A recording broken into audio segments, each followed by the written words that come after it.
بلدكوا دي يا احمد؟ ايه رايك؟ مش بطاله. ايه ده؟ احمد جوزي هو رجع من السفر؟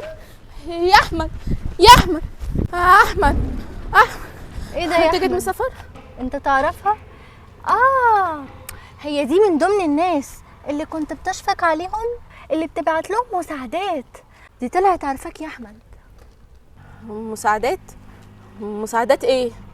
طلع حاجه يا احمد واديها لها، خليها تمشي من هنا. ما معكش؟ طب استنى اطلع انا. مساعدات ايه بس؟ اهدي بس دلوقتي. حاضر. تعالي عايزك. ايه القرف ده؟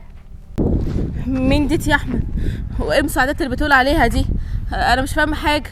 اهدي بس يا بنتي، دي واحده اتعرفت عليها في المطار بس ملهاش حد هنا، فهتقعد معانا يومين لحد ما اشوف لها مكان تقعد فيه. ايه اللي انت بتقوله ده يا احمد؟ على العموم حصل خير، هو اهم حاجه بقى الحمد لله على سلامتك. الله يسلمك. يلا بقى نشيل شنطة لا ونروح. استني، انا عارف الطريق. اسبقي انت، عرفهم ان انا جيت. هناقل الاثنين بعد اذنك. ما يلا بقى يا احمد. الله. معلش اتاخرت عليك. يلا يلا.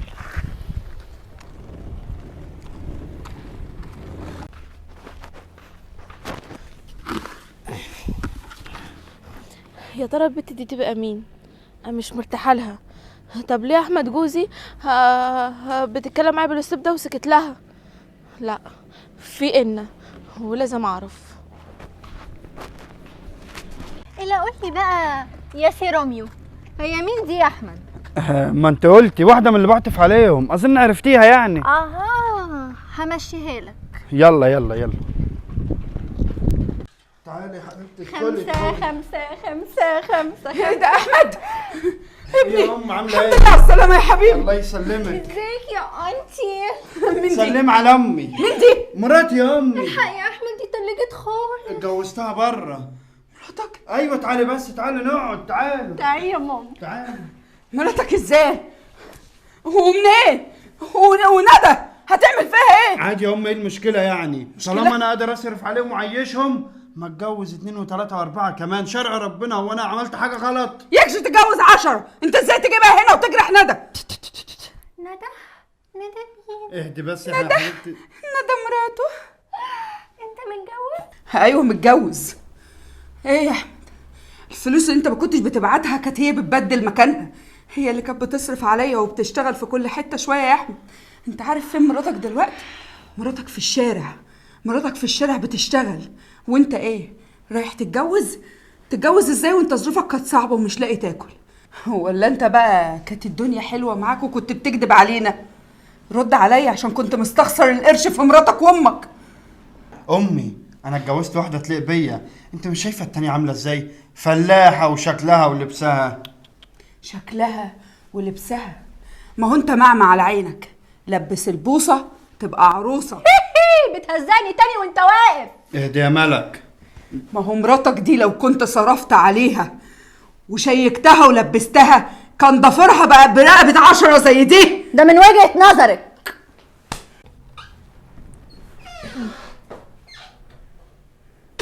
ايه ده؟ هو احمد وصل قبلي؟ الحمد لله على السلامه يا حبيبي. ايه يا ماما، في ايه؟ عملت لهم حاجه يشربوها ولا لا؟ بقول لكم ايه، انا هاخدها وندخل جوه. تعالي. ما تزوقيني يا ماما، اوام يا ماما. حاجه على ايه؟ مين دي؟ مش دي ضيفه؟ هو ازاي احمد جوزي مدخلها جوه؟ ضيفة ايه؟ ضيفة انت هبلة انت كمان. ايه يا ماما، مش انت بتقولي نتعامل بالضيوف كده يا حماتي؟ دي مراته، اتجوز. ايه؟ احمد اتجوز عليا انا؟ ايه اللي انا عملت له ايه؟ ايه دي؟ انا عملت له ايه انا؟ ما عملتيش حاجة، انت ما عملتيش حاجة، بس يا حبيبتي دي عروسة حلاوة، هيلعب بها يومين ويرميها. دي مش بتاع بيوت. انا قصرت في ايه؟ ده انا بشتغل بره عشان اصرف عليكم. هو بيعمل في انا كده؟ يعني هو مسافر ومغفلني كل ده وهو متجوز عليا؟ دي قالت عليه ان انا شحاته، هو بيصرف عليا يعني بيديني فلوس ما دافعش عني. اقعدي اقعد يعمل في انا كده؟ اقعدي. ليه؟ انا عملت له ايه؟ ده مفهمها ان هو بيعطف عليا مش مراته. هو معمي على عينه دلوقتي. لا انا خاف على سعالها هي مش انا يا بنتي. مش انا اللي انا مكبره ومؤسسه البيت ده. ما انت بتعملي حاجه يا حماتي وانت راضيه؟ مش راضيه.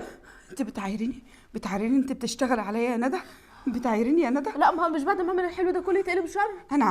انا عارفه اللي جواك دلوقتي وعارفه انت حاسه بايه، بس فهميني دي هو هيعرف قيمتك وهيعرف دي ايه، صدقيني مش هيكمل يومين 3 بالكتير. ده مستعار مني. هيعرف حقيقتها. مستعار مني. تعالي بقى، هي دي الاوضه اللي هنعيش فيها. مش بطالة، أهم حاجة إن أنت تكون جنبي. تسلميلي. أحمد، نعم. ليه عندك طلب صغنن قد كده أهو؟ طلب ايه؟ ممكن تمشي بتاع القرف اللي برا دي؟ نعم امي. لا لا لا لا لا لا يا نونو، مش مامتك، مراتك. مراتي؟ أيوة. تقصدي ندى؟ أيوة ندى، تمشيها. إيه رأيك؟ إيه؟ سكت ليه؟ ما بتردش ليه؟ اهدي. انا بس ما ينفعش اول ما اجي كده في اليوم اللي اجي فيه امشيها فيه. بقول لك إيه؟ احنا كده كده من معاملتنا ليها، واللي هتشوفه هتمشي لوحدها. بقول لك ايه يا بابا، عايزني يا روح قلبي نكمل مع بعض، تبقى زي السكينه في الحلاوه، تمشيها وتعمل اللي بقول لك عليه. فاهم؟ طب ولا فاهم تاني؟ عايزك تقعدي انت بس كده يا حبيبتي، تهدي وترتاحي، وانا هطلع احل الحوار ده. بجد؟ بجد اتمنى. اما نشوف اخرتها. بس يا بنتي بس. يا امي كنت عايز اتكلم معاكي. معلش يا ندى، معلش يا حبيبتي، اعملي لنا لقمه ناكلها، معلش.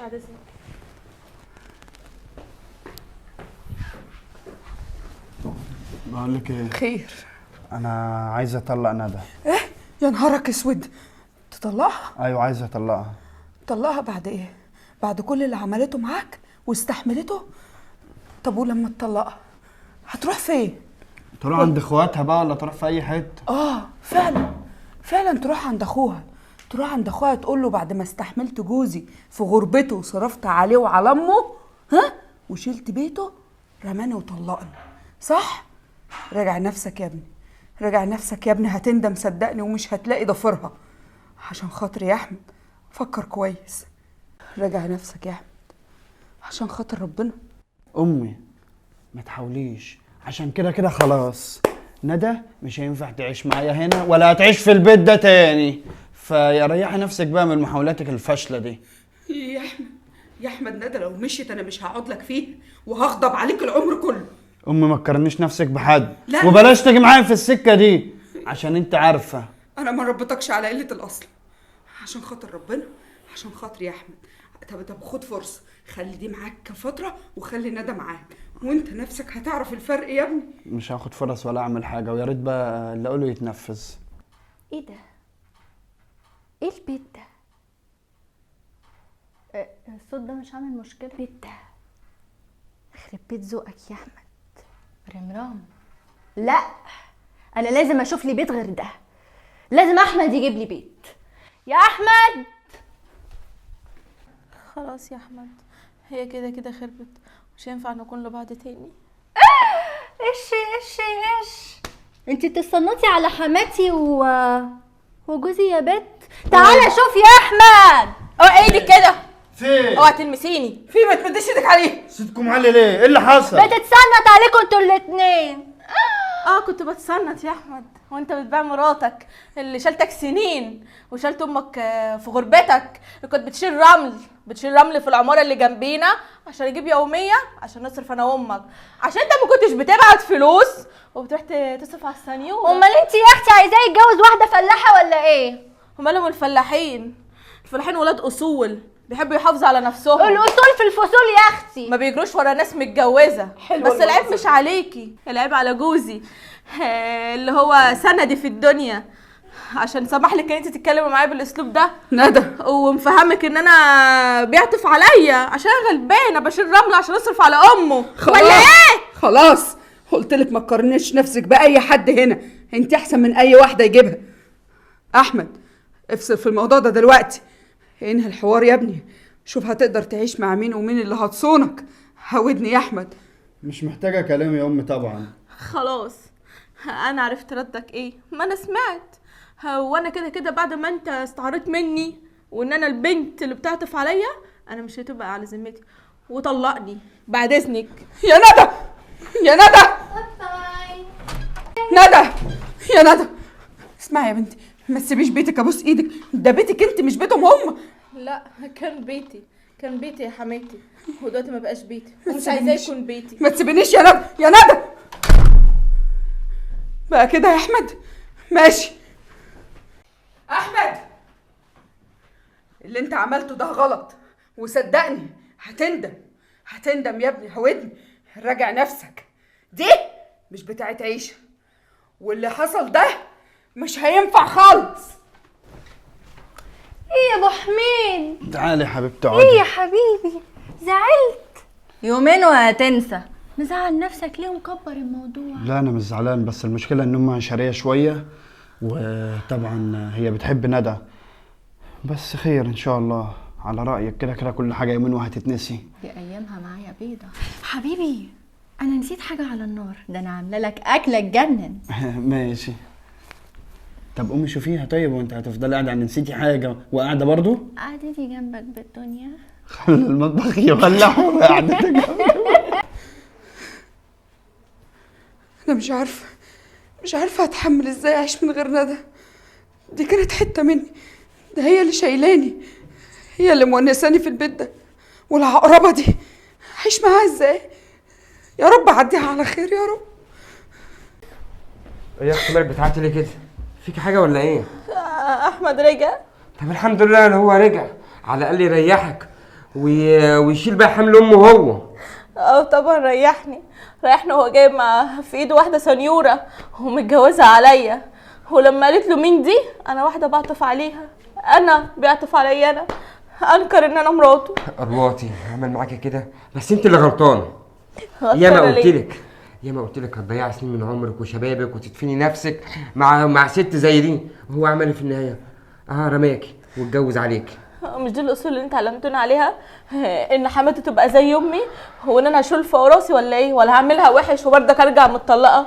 بس ما تخافش، البي كان عايز يطلقني عشان يقعدها مكاني، بس انا سبت له البيت ومشيت، وانت بقى تروح له وتجيب له ورقه الطلاق منه. انا مش هرجع تاني، وده مش بيتي بعد ما سبت حياتي واحلامي وشغلي وكل حاجه، وفي الاخر يتجوز عليا انا؟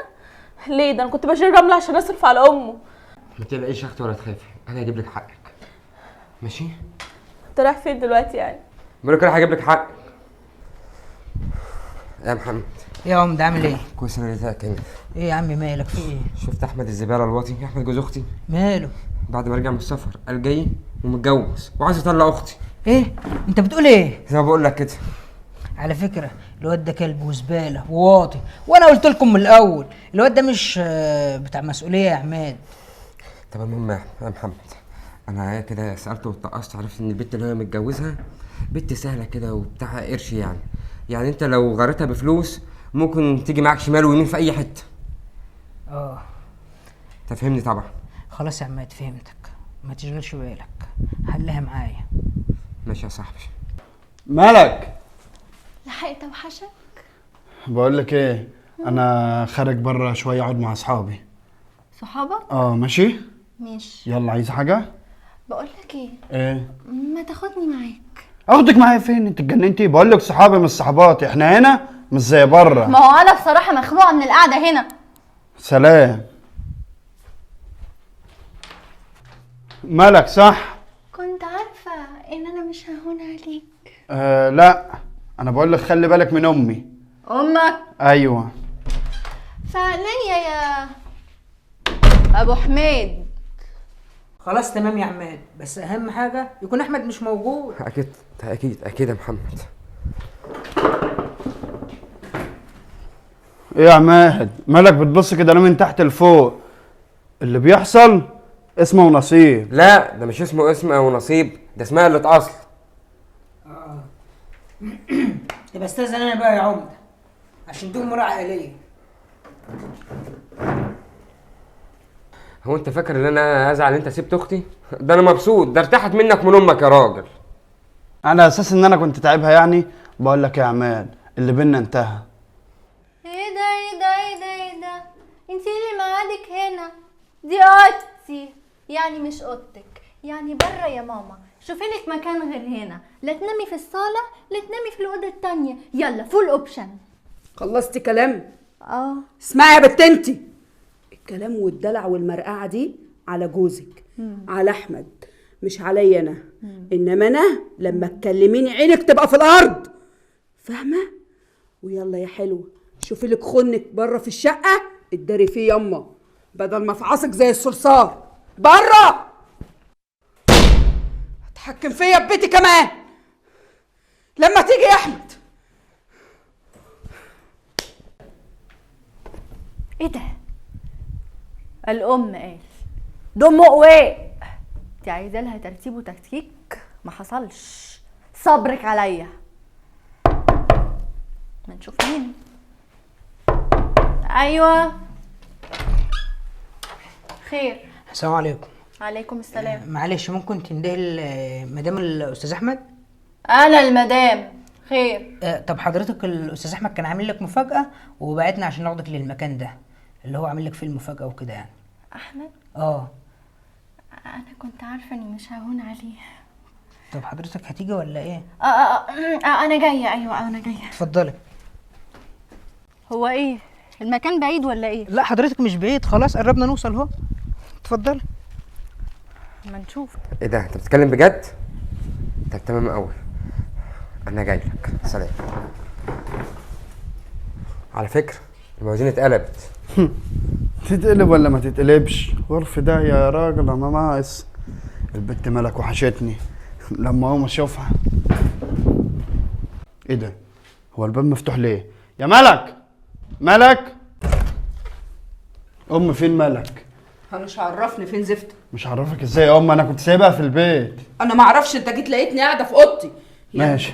يا ابني راجع نفسك وطلق البت دي يا ابني، دي مش من توبك هودني. يا امي طب اسمعيني بقى عشان بس تعرف انا متجوزها ليه. ولا ينفع اعملها وحش ولا ينفع اعمل اي حاجه خالص. ليه؟ عشان انا فلوس شغلي كلها مع ابوها. يعني لو البنت اشتكت لابوها مني ساعتها مش هتقول حاجه خالص. الله، يعني هي ما شاء الله مكتفاك من كل ناحيه، وكان ليه الجوازه الهباب دي؟ اهو اللي حصل بقى لما راح ادور عليها. دور عليها اياكش ما تلاقيهاش خالص. فينك يا ندى؟ فينك يا حبيبتي؟ هيتوه من غيرك. يبقى انت يا حلوه اللي خدت جزء مني. بس اقول لك على حاجه، انا اصلا مش عاوزاه. ما هو زي ما باعني مره هيبيعني مليون مره. انت بقى هتفضلي موجوده هنا مشرفاني لغايه لما اعلم جوز الادب. بقول لك طليقي. ايه، اعملي اللي انت عايزاه. خدي مني اللي انت عايزاه. اتنزل لك على اي حاجه براحتك. خدي مني كل اللي انت عايزاه. احمد كان شغال مع بابي وهو كتب له كل حاجه. ارجوكي ما تاذينيش ولا تعملي فيا حاجه. انا كتب بنت كل ناس حاجة؟ ومش وش بهدله. طالما انت مش وش بهدله، ليه بتتجوز واحد سعاده بتاخديه من مراته؟ وزة شيطان وزة شيطان يا اختي. واحنا ولا زي بعض؟ ها؟ اه. طب بقول لك ايه بقى، كل الشغل اللي ابوك اللي انت بتقول عليه مديه لاحمد جوزي يتكتب باسمي ودلوقتي حالا، يا اما مش هتطلعي من البيت ده ومفيش حد يعرف عنك عيوني حاجه. الاتنين عيوني الاتنين مش هتاخر عنك. بحبك وانت بتسمعي الكلام. انا دايما بسمع الكلام.